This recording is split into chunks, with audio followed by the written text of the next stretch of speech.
Olá pessoal, vamos dar início ao nosso terceiro módulo do curso, Introdução à Álgebra Linear. Nesse terceiro módulo do curso a gente vai falar sobre autovalores e autovetores de transformações lineares. Esse é o último módulo do curso, nesse semestre aqui da UNB, né? Bom, vamos lá. Então nessa primeira aula eu vou definir o que a gente chama de autovalores e autovetores e fazer alguns exemplos. Muito bem, primeiro eu vou colocar o problema que a gente vai estudar daqui para frente. O problema é o seguinte: considere uma transformação linear entre dois espaços vetoriais, V e V grande, né? Gostaríamos de saber quais vetores são levados em um múltiplo de si mesmo. Isto é, a gente quer procurar solucionar essa equação 8, né? No seguinte sentido: eu quero achar um vetor V no espaço vetorial V grande e um escalar lambda que satisfaz essa equação 8. Tal, ou seja, T de V vai ser igual a lambda V para algum lambda número real. Repara o seguinte, repara que essa equação 8 ela sempre tem solução, né, quando eu pego, por exemplo, V pequeno, o vetor V pequeno, como sendo o vetor nulo, né? Pois o vetor nulo, T do vetor nulo, é sempre igual ao vetor nulo. Não é isso? Isso aí é uma condição necessária, é uma implicação do fato de que T é uma transformação linear. A gente sabe que T do vetor nulo é o vetor nulo. Muito bem, dito isto, então a gente sabe que T do vetor nulo é igual ao vetor nulo. Então, se eu pegar V pequeno como vetor nulo, essa equação 8 vai ser sempre satisfeita, né, para qualquer lambda número real. Então, o problema é trivial, né, somente quando os meus vetores são vetores que são diferentes do vetor nulo. São diferentes do vetor nulo, né? Então o problema faz realmente sentido, ou seja, o problema fica não trivial quando você procura vetores que não são nulos que satisfazem essa equação 8 para algum lambda escalar número real. Esse escalar pode ser zero, a princípio, certo? Então, como eu havia falado, como o vetor V igual ao vetor nulo satisfaz a equação 8 para todo lambda número real, a gente está interessado em determinar vetores não nulos satisfazendo 8, né, para escalares lambda. O escalar lambda a gente vai chamar de autovalor da transformação T, e o vetor V pequeno um autovetor de T associado ao autovalor lambda. Certo? Então, a definição é: seja T uma transformação linear, e a gente diz que se existirem vetores V no meu espaço vetorial V grande, não nulo, e lambda, números reais, tais que T de V é igual a lambda V, diremos que lambda é um autovalor de T e V é um autovetor de T associado a lambda. Certo? Bom, vamos então agora ilustrar essas definições, né, com vários exemplos. Antes disso, né, observe que autovalores podem ser nulos, né, como eu havia falado anteriormente. Mas autovetores, a gente por definição sempre está procurando autovetores não nulos. Bom, vamos lá os exemplos, né? O exemplo mais simples que a gente pode pensar, considere um dos exemplos mais simples que a gente pode pensar é você pegar T uma transformação linear da seguinte forma, né? T de V igual a 2V, seja um múltiplo dele, né? Fixo, 2 é fixo. Então a transformação do plano para o plano, onde T de V é igual a 2V. Bom, observe que neste caso, 2 obviamente é autovalor da minha transformação, né? E que qualquer vetor não nulo será autovetor associado ao autovalor 2. Segue da própria definição de autovalor e autovetor essas afirmações aqui neste exemplo, certo? Próximo exemplo, considero ainda uma transformação de R2 para R2, agora por txy igual a x menos y. Será que essa transformação tem autovalores e autovetores? Bom, observe que eu posso escrever essa transformação como, por meio da matriz da transformação linear. Né? Então, aqui tem um erro de digitação, pessoal, que é x e y. Né? Eu transformo x e y, né? Dessa forma aqui. Né? Isso aqui x e y vira x menos y, e eu posso dizer que x menos y é igual a essa multiplicação dessa matriz por essa matriz coluna. Né?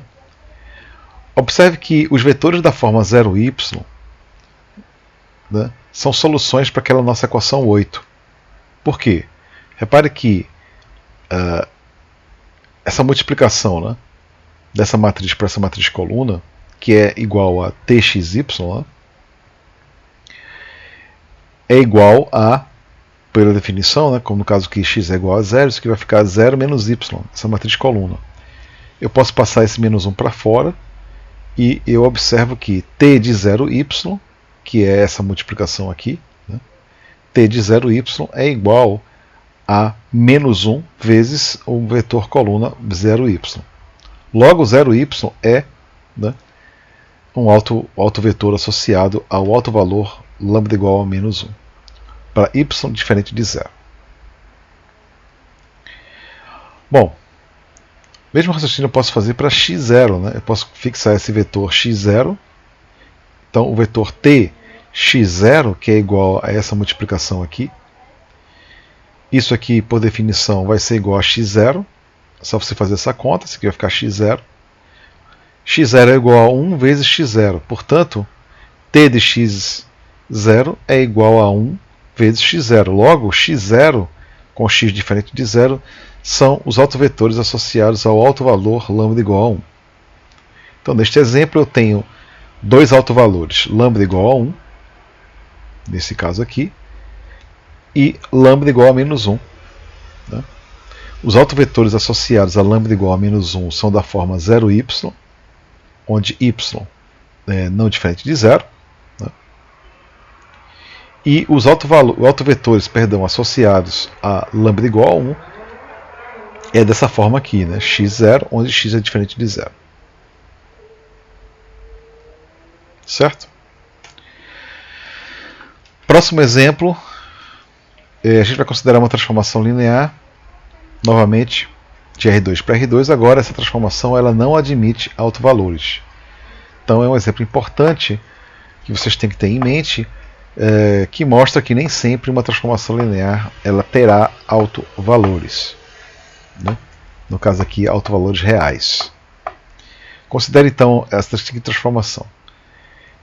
Xy, txy vai ser igual a menos yx. Né? Bom, eu posso escrever isso novamente em termos da matriz da transformação linear. Eu transformo xy em essa matriz coluna, né? Menos yx, via essa multiplicação de matriz aqui com a nossa matriz coluna xy.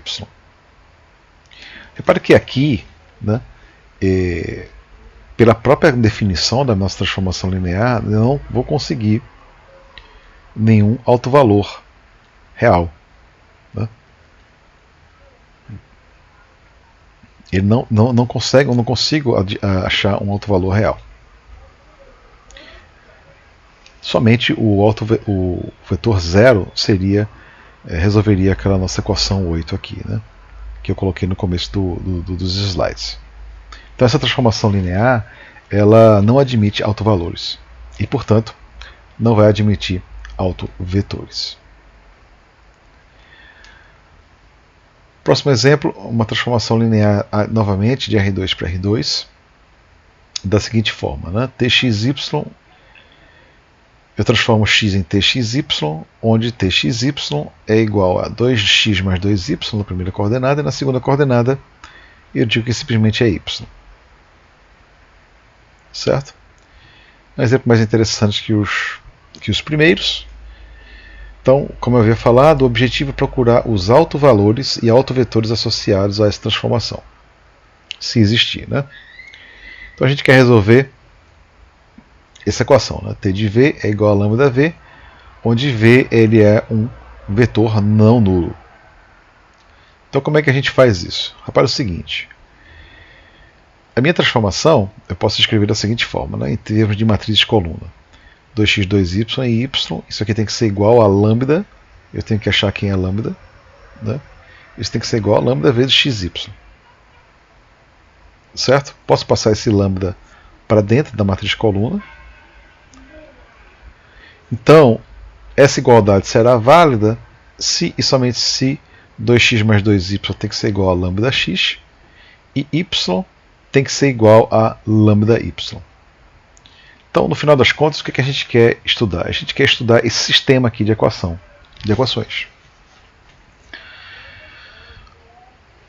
Um sistema de equações com duas variáveis, né,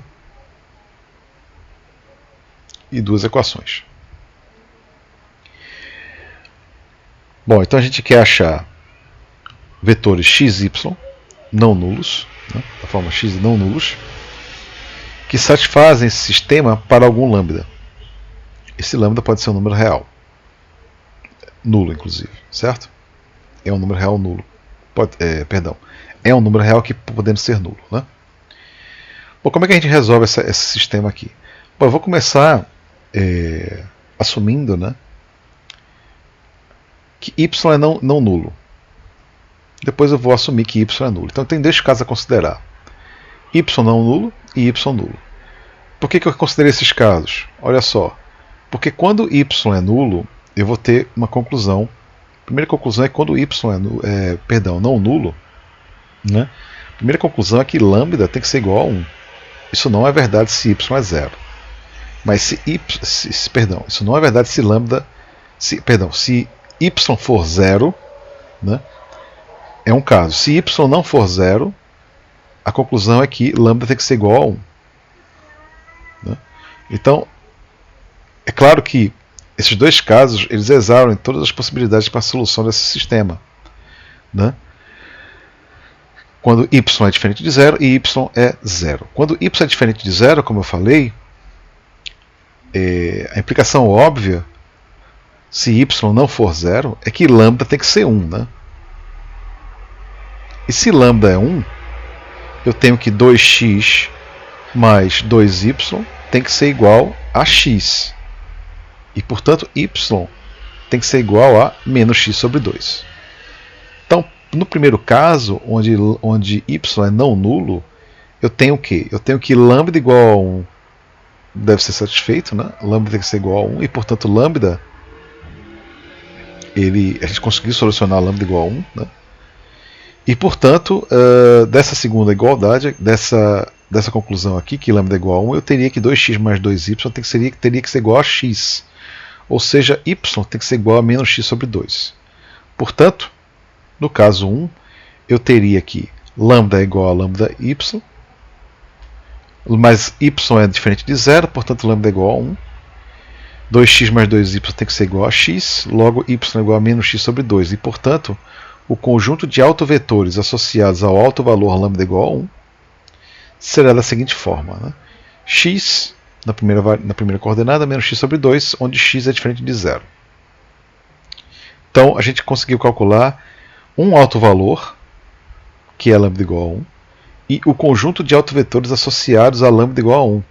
Esse conjunto de autovetores é esse conjunto aqui. Ó. Certo? Bom, mas tem um caso B ainda, né? Tem um caso B. Bom, se y é 0, o que a gente vai ter aqui? Bom, se y é 0, né, essa informação aqui ela é redundante, né? Y é igual a 0, ou seja, 0 é igual a 0. Essa informação é completamente redundante. Agora, se y é 0, como eu estou procurando autovetores não nulos, né, o x necessariamente tem que ser não nulo. Né? Certo? Então devemos ter x não nulo. Da primeira equação, eu teria o quê? 2x mais 0 tem que ser igual a lambda x. Certo? Ou seja, 2x tem que ser igual a lambda x. Logo, lambda tem que ser 2. Então, no caso B, quando y é 0, necessariamente lambda tem que ser 0. E x não nulo. Logo, lambda igual a 2 será alto valor da transformação. E o conjunto de autovetores associados ao autovalor lambda igual a 2, ele vai ser dado por esse conjunto aqui, né? x, 0, onde x é não nulo. Então esse é o conjunto de autovetores associados ao autovalor lambda igual a 2. Então a gente conseguiu calcular neste exemplo, né, o conjunto, os dois autovalores, lambda igual a 1, né, e lambda igual a 2. A gente conseguiu calcular esses autovalores. E a gente conseguiu calcular também os autovetores associados a lambda igual a 1 e a lambda igual a 2.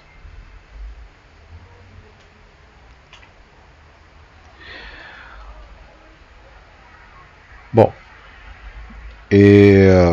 para terminar a nossa discussão de hoje, né? Eu vou introduzir a gente chama um conjunto, né? Que eu vou chamar de V lambda, o conjunto de todos os autovetores de T associados a lambda. Então considere T uma transformação linear. Vamos assumir que T admite um autovalor, suponha lambda, e eu vou definir V lambda como sendo o conjunto de todos os autovetores de T associados a lambda. No exemplo anterior, V, o conjunto V associado ao autovalor lambda igual a 1, a gente calculou esse conjunto. Esse conjunto é formado por esse conjunto de vetores aqui, da forma x menos x sobre 2, onde x é diferente de 0. E o conjunto de autovetores associados a lambda igual a 2, a gente viu no exemplo anterior que é x, 0, onde x ele é diferente de 0. Certo? Então, muito bem, pessoal, a gente vai acabar a aula por aqui. Nesta aula, fazendo só um resumo breve, a gente definiu o conceito de autovalor, autovetor, e vimos vários exemplos. Dentre aqueles exemplos, a gente viu um exemplo de uma transformação linear que não admite autovalores reais. Na próxima aula, a gente vai aprofundar essa discussão, né, com alguns resultados fundamentais e, como sempre, vários exemplos concretos de aplicação da teoria. Ok, pessoal? A gente fica para a próxima aula. Um abraço.